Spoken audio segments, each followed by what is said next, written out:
नमस्कार साथियों। देखिए, पर्यावरण के पहले भाग में हमने पर्यावरण के बारे में जाना, जैविक घटक क्या है, अजैविक घटक क्या है, ये सब जाना। अब हम बात करते हैं पर्यावरण के भाग नंबर 2 के बारे में। ठीक है। पर्यावरण के भाग नंबर 2 में हम बात करेंगे पारिस्थितिकी क्या है या इकोलॉजी क्या है। इसको इंग्लिश में इकोलॉजी कहते हैं। कई बार हिंदी में भी इंग्लिश लिखे रहते हैं, यानी कि इकोलॉजी करके आ जाता है पेपर में, इकोलॉजी। तो घबराने की बात नहीं है। ठीक है। तो चीजों को जिस तरीके से पेपर में आता है, हम सारी चीजें बताएंगे। ठीक है।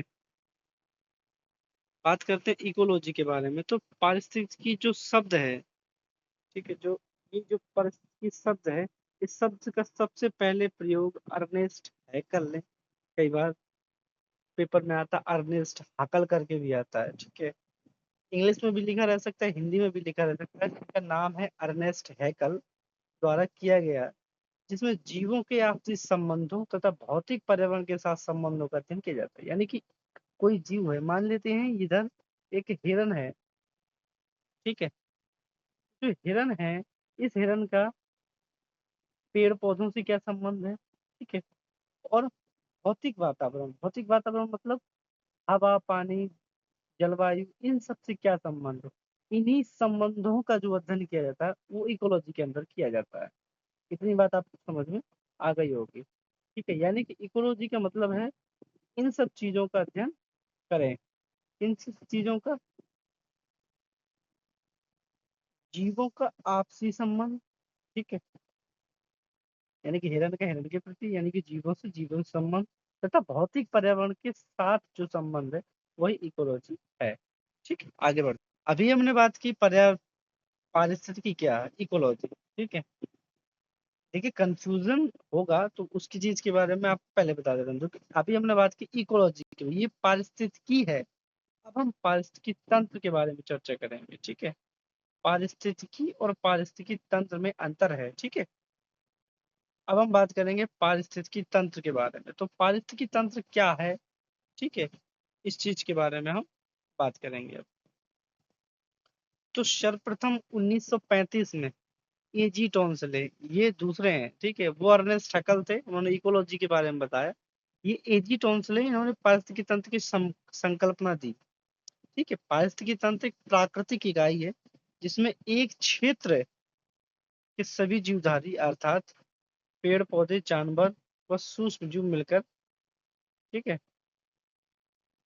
यानी कि उस तंत्र का मतलब है कि उस एक क्षेत्र के बारे में या एक इकाई के बारे में जो भी सभी जीव जंतु हैं उन सब का एक इकाई बनती है, उसी को हम पारिस्थितिकी तंत्र या पारिस्थितिकी इकाई भी कहते हैं। कई बार पेपर में पारिस्थितिकी इकाई भी आता है। ठीक है। पारिस्थितिकी जो तंत्र है वो एक खुला तंत्र है। ये पेपर में आता है, एजी टॉन्सले ने दिया था। ठीक है। पारिस्थितिकी तंत्र की संकल्पना किसने थी, एजी टॉन्सले ने। तो पारिस्थितिकी तंत्र एक खुला तंत्र है क्योंकि इस तंत्र में ऊर्जा का निवेश होता है और निकासी भी होती है। ठीक है। अभी पूरी समझेंगे। देखिए, ऊर्जा का निवेश कैसे होता है और निकास कैसे होता है, ये सारी चीजें जानेंगे। ठीक है। पारिस्थितिकी तंत्र एक लचीला तंत्र है।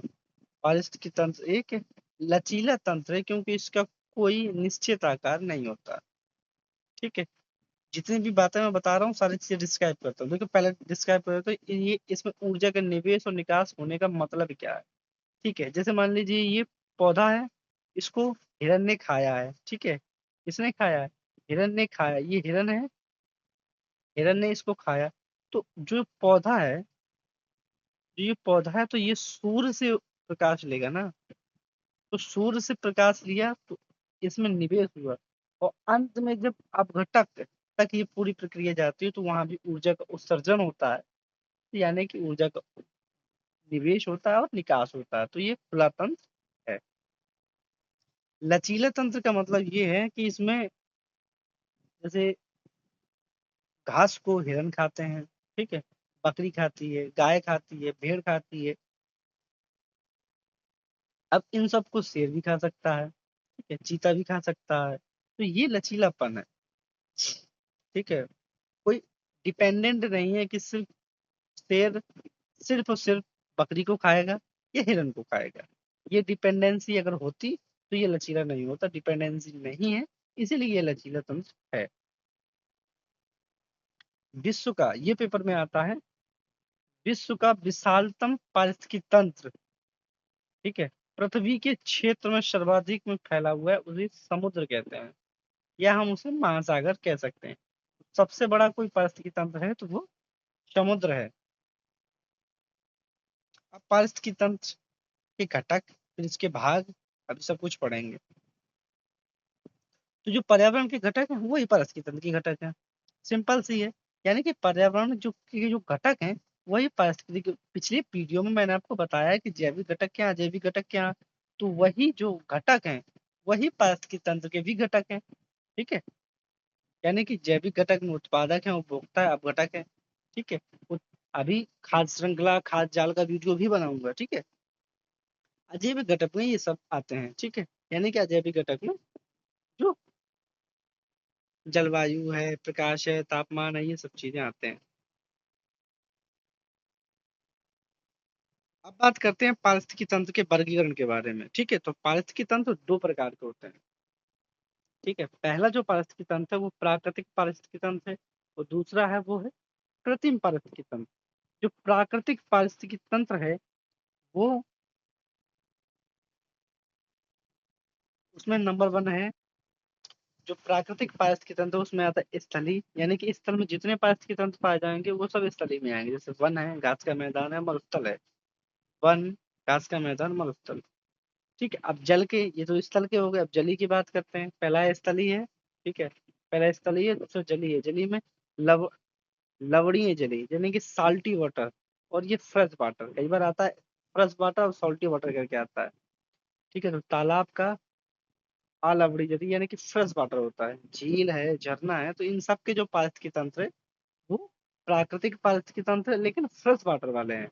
और अब लवणीय जल में से, ठीक है, तो समुद्र हो गए, ज्वार नदमुख हो गए, जहाँ नदियां और समुद्र मिलते हैं उस क्षेत्र को ज्वार नदमुख कहते हैं, ठीक है।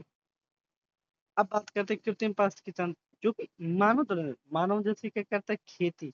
पेपर में आता है कई बार, खेती कैसा पारिस्थितिकी तंत्र है, तो आप बताएंगे कि ये कृत्रिम या मानवकृत या मानव निर्मित पारिस्थितिकी तंत्र है। जल जीवशाला, जल जीवशाला को एक्वेरियम कहते हैं, एक्वेरियम पेपर में आता है, एक्वेरियम कैसा पारिस्थितिकी तंत्र है। अगला प्रश्न है अंतरिक्ष यान, अंतरिक्ष यान में भी सारी कंडीशन मानव द्वारा बनाई जाती है, इसीलिए वो भी एक कृत्रिम पारिस्थितिकी तंत्र है। तो ये पारिस्थितिकी तंत्र के बारे में आपको सिंपल जानकारी दे दी।